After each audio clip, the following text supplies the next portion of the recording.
ഈ 2014 തെരഞ്ഞെടുപ്പ് എല്ലാ അർത്ഥത്തിലും വിഭിന്നമായിരിക്കും.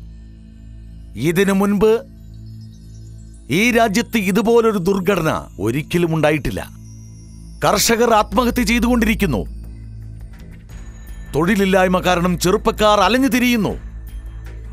മാനം കാത്തു സൂക്ഷിക്കാനായി അമ്മമാരും സഹോദരിമാരും വിഷമിച്ചുകൊണ്ടിരിക്കുന്നു. വിലക്കയറ്റത്തിന്റെ കാഠിന്യം കൊണ്ട് വിശന്നു പൊരിയുന്ന പിഞ്ചു കുഞ്ഞുങ്ങൾ. ഇതുപോലൊരു ദുർഘടന മുൻപൊരിക്കലും ഞാൻ കണ്ടിട്ടില്ല. അതുകൊണ്ടാണ്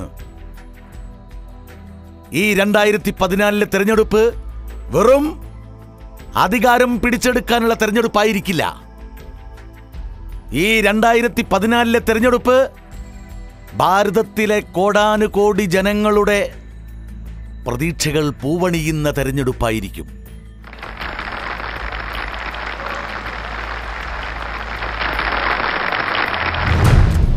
എന്റെ പ്രിയപ്പെട്ടവരെ,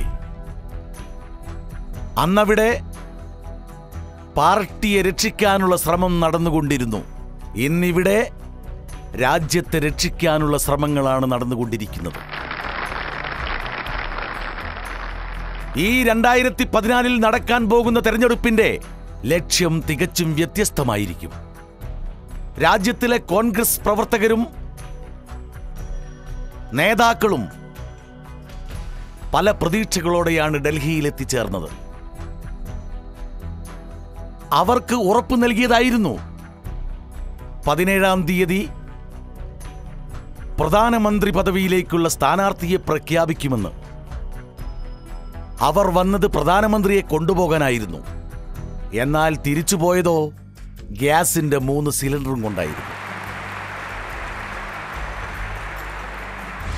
പരാജയം വളരെ വ്യക്തമായി കാണപ്പെടുന്ന സമയത്ത് വിനാശം മുന്നിൽ തന്നെ പ്രത്യക്ഷപ്പെടുന്നതായിരിക്കും. ഒന്നാലോചിച്ചു നോക്കൂ. ഏതെങ്കിലും ഒരമ്മ സ്വന്തം മകനെ ബലി കൊടുക്കാൻ തയ്യാറാവുമെന്ന് തോന്നുന്നുണ്ടോ?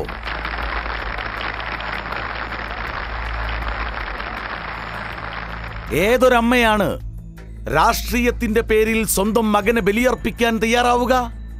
അതുകൊണ്ടാണ് ആ അമ്മയുടെ മനസ്സ് ഒടുവിൽ ഒരു തീരുമാനമെടുക്കാൻ തയ്യാറായത്. വേണ്ട, എന്റെ മകനെ രക്ഷിക്കണം.